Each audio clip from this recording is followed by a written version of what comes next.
தீராத நோய் தீர்க்கும் தீர்த்த மலை பற்றியும் அந்த மலையில் பல அதிசயங்களை தன்னகத்தே கொண்டுள்ள ஆலயத்தின் சிறப்புகளையும் இன்றைய சர்வே பக்திமயத்தில் பார்க்கலாம். நோய் தீர்க்கும் அற்புதமான திருத்தலம்தான் தீர்த்தமலை தீர்த்தகிரீஸ்வரர் திருக்கோயில். இங்குள்ள பற்பல தீர்த்தங்களில் நீராடுவதன் மூலம் மனிதர்களுக்கு ஏற்படும் பல வகையான நோய்கள் நீங்குகின்றன என்பது வியப்புக்குரியதாக இருக்கிறது. 3000 ஆண்டுகளுக்கு முன்பு வாழ்ந்த சித்தர்கள் சிறு வண்டுகள் போன்ற உயிரினங்களாக வாழ்வதாக நம்பப்படும் இந்த புனிதமான மலை தமிழ்நாட்டின் தருமபுரி மாவட்டத்தின் அரூர் வட்டத்தில் உள்ள ஒரு சிற்றூரில் அமைந்துள்ளது.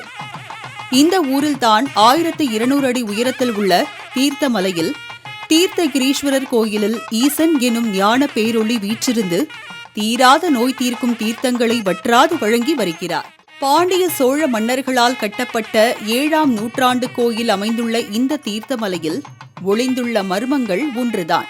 மிகப்பெரிய சாம்ராஜ்யத்தையே ஆண்ட ராஜேந்திர சோழன் தினம்தோறும் இந்த கோயிலுக்கு வருகை தந்து தன் கரங்களால் இங்கு வீற்றிருக்கும் சிவனுக்கு அபிஷேக ஆராதனைகள் செய்துள்ளார்.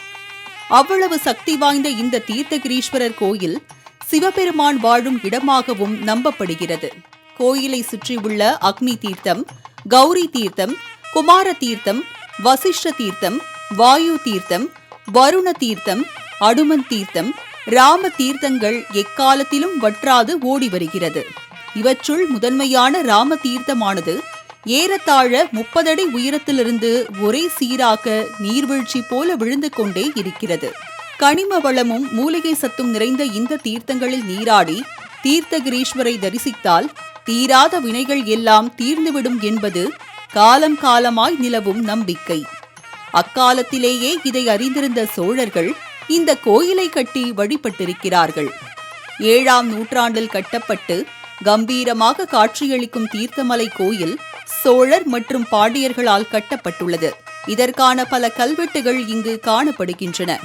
இந்த கல்வெட்டுகள் மூலம் சோழ வம்சத்தின் பெரும் ரகசியங்கள் உலகுக்கு தெரியவரும் என்றும் ஆய்வாளர்கள் தெரிவிக்கின்றனர். மேலை கங்க மன்னனான மல்லித்தேவி மகாராசர் என்ற மன்னன் இந்த இறைவனுக்கு ஆலம்பாடி என்ற சிற்றுரை தானமாக அளித்த கிபி 6ஆம் நூற்றாண்டை சேர்ந்த கல்வெட்டே பழமையானதாக உள்ளதால் இக்கோயில் 6ஆம் நூற்றாண்டுக்கு முற்பட்ட கோயிலாக கருதப்படுகிறது.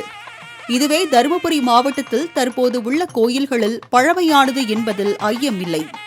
இந்த மலைக்கோவில் தீர்த்தம், மூர்த்தி, தலம் 3ற்கும் விசேஷமாக விளங்கி மிகவும் புராதனமானது சிவஸ்தலமாக விளங்குவதோடு இந்த ஆலயத்தில் வீற்றிருக்கும் அம்பாளின் திருநாமம் வடிவாம்பிகை என்று அழைக்கப்படுகிறார்.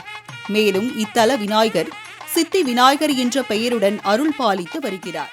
பரிசோதனை முயற்சியாக பண்ணி பார்த்துருக்கோம். அங்கே இருக்கக்கூடிய அக்னி தீர்த்தத்தை எடுத்து நீங்கள் வந்து ஒரு மாதம் சாப்பிட்டீங்கன்னா உங்கள் வயிற்றில் இருக்கக்கூடிய அல்சர் கிளியர் ஆகுது. இதை நேரடியாகவே நாங்களே அனுபவித்து பார்த்தது தான் இது.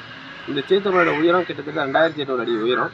ஆனால் தீர்த்தம் அமைந்திருப்பது ஒரு 1000 அடி உயரத்தில் தான் அமைஞ்சிருக்குது. அதுக்கு மேலே போனீங்கன்னா ஒரு கோட்டை இருக்கும். சீடநாயக்கன் கட்டின கோட்டை இருக்குது.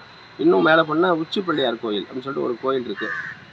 இந்த கோயில் வந்து கனிமப்பள்ளியார்னு சொல்லுவாங்க. பாறைகளால் செய்யப்பட்டது.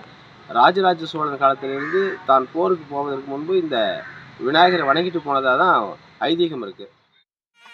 இலங்கை போரில் ராவணனை கொன்ற ராமன், லக்ஷ்மணன் இருவரும் பிரம்மஹஸ்தி தோஷம் நீங்குவதற்காக ஒவ்வொரு சிவஸ்தலமாக நீராடி வரும்போது அகத்திய முனிவரால் இந்த தலம் ராமபிரானுக்கு எடுத்து சொல்லப்பட்டது.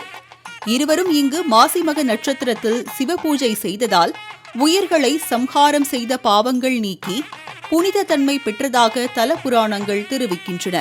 இவைகளை தெரிவிக்கும் விதமாக கோயில் சுவர்களில் இதிகாசங்களான ராமாயண காட்சிகள் சிற்பங்களாக சித்தரிக்கப்பட்டுள்ளன. இந்த சக்தி மிகுந்த தலத்தில் ஸ்ரீ காசிநாதர், ஸ்ரீ அகத்தியர், ஸ்ரீ அகிலாண்டேஸ்வரி, கன்னிமார்கள், ஸ்ரீ ராமலிங்கசாமி ஆகிய அனைவரும் சாநித்தியம் மிகுந்த தெய்வங்களாக காட்சி தருகின்றனர்.